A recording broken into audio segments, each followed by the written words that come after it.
வர மாட்டேங்கிறாரு. தீர்க்கதரிசிகிட்ட போய் கேட்கலன்னா தீர்க்கதரிசிகிட்ட ஆண்டவர் பேச மாட்டேங்கிறாரு. என்ன செய்யிட்டாங்கன்னா மந்திரவாதிகிட்ட போயிட்டான். இன்றைக்கி அதுதான் செய்கிறோம். நம்ம ஆண்டவர் நம்மக்கிட்ட பேசலைன்னா, ஆண்டவர் நம்மக்கிட்ட இல்லைன்னா, நம்ம குடும்பத்தில் நடக்கிற பிரச்சனைகளுக்காக வழி தேடி ஒரு மந்திரவாதிகிட்ட சூனியக்காரன் நம்ம போக ஆரம்பிச்சிடறோம். அது பயங்கரமான கோபம், இதை விட அதிகமான கோபம். ஒருவேளை ரெட்டுடுத்தி சாம்பலில் உட்காந்து நினைவோ ராஜா மாதிரி நினைவோ பட்டணம் மாதிரி தேவ சமூகத்தில் உட்காந்துருந்தா ஒருவேளை ஆண்டவர் மனம் மாறுவார். இந்த செப்பனியில் வாச்சம் இல்லையா, அவரை தேடுங்க, நீதியை தேடுங்க, தாழ்மையை தேடுங்க. ஒருவேளை அவருடைய நாளில் நம்ம அவருடைய மறைவில் மறைக்கப்படுவோம், அவர் கோபத்துக்கு ஆளாகாமல் இருப்போம். வாச்சம் இல்லையா? அதே போல் நம்ம என்ன பண்ணுவோம், அவரை தேடுகிறத விட்டுவிட்டு நம்ம தேவைகளுக்காக மந்திரவாதிகிட்ட போயிடுவோம்.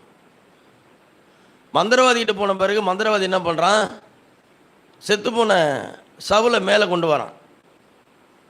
இது நீங்கள் ஒருவேளை இந்த இதில் ஒரு கேள்வி இருக்குது, பைபிள் கிளாஸில் வரவங்க நீங்கள் கேட்கலாம். என்ன இதில் எழுதியிருக்குதுன்னு நான் சொல்கிறேன். அங்கேயும் எழுதியிருக்கு, 15வது அதிகாரத்தில் எழுதியிருக்கு, இங்கேயும் எழுதியிருக்குது. சவுல் வந்துட்டார், ஏன் என்னை அமைதியை ஏன் கெடுத்த அப்படின்னு கேட்குறாரு அவர். சாமுவேல் சவுலை நோக்கி, நீ என்னை எழுப்பி வர பண்ணி என்னை கலைத்தது என்ன என்று கேட்டார்.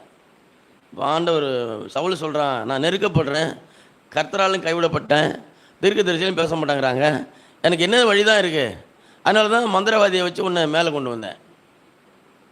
மந்திரவாதியை வச்சு உன்னை குறி சொல்கிறவங்களை வச்சு ஒன்றுக்கிட்ட வந்து நான் கேட்குறேன், வேறு வழி இல்லை.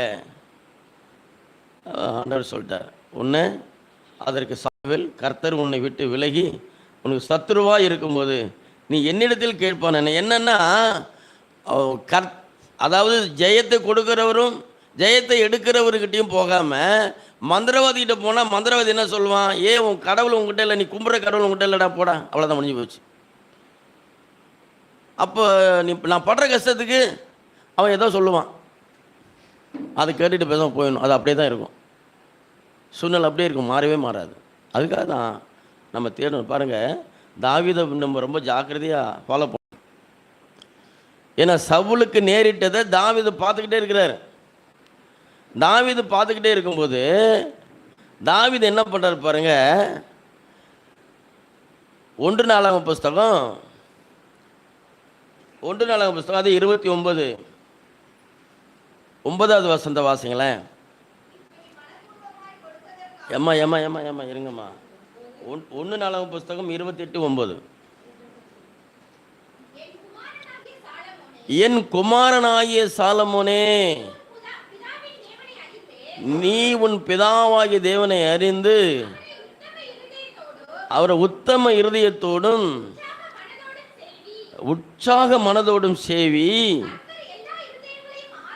கர்த்தர் எல்லா இருதயங்களையும் ஆராய்ந்து நினைவுகளின் தோற்றங்களை எல்லாம் அறிகிறார். நீ அவரை தேடினால் உனக்கு தென்படுவார். நீ அவரை விட்டுவிட்டால் அவர் உன்னை என்றென்றைக்கு கைவிடுவார். நல்ல புத்தி சொல்லணும் பிள்ளைகளுக்கு. நல்லா தம்பி சொல்லி கொடுத்தாரு உங்களுக்கு. ஒரு தகப்பன் என்ன 40 ஆண்டு ஏறக்குறைய தன்னுடைய ராஜ்யத்தை முடித்துட்டு சாலமன் கை ராஜ்யத்தை கொடுக்க போகிறாரு. தன் பிள்ளையை கூப்பிட்டு புத்தி சொல்கிறார். ஏன்னா சவுலை அடித்த அடி இவருக்கு தெரியும், சவுலை வாங்கின போதான் இவருக்கு தெரியும். சவுல் எப்படி ஆண்டவரை விட்டு விலகி போனான், ஆண்டவர் அவனை விட்டு விலகி போனார், அவன் ராஜ்யம் பிடுங்கப்பட்டது நல்லா தெரியும் தாவீதுக்கு. அதனால் பிள்ளைகளை கூப்பிட்டு என்ன பண்ணணும், இந்த இயேசு தான் உனக்கு தெய்வம், இந்த இயேசு தான் உன் தேவன் என்று குழந்தைகளை சத்தியத்தை ஊட்டி வளர்க்கணும் தாய் தகப்பன்மார். இதை நீங்கள் வளர்க்க நீங்கள் மறந்தீங்கன்னா அந்த பிள்ளைகள் தேவனோடு இருக்க மாட்டாங்க, அவங்களுடைய வாழ்க்கை சின்ன பின்னமாக ஆகிடும். உங்களுக்கு ரொம்ப சந்தோஷமாக இருக்கும் சில நேரங்களில் சம்பாரிச்சிட்டு வர்றது, கொடுக்கறது, அவங்க போகிறது வர்றது.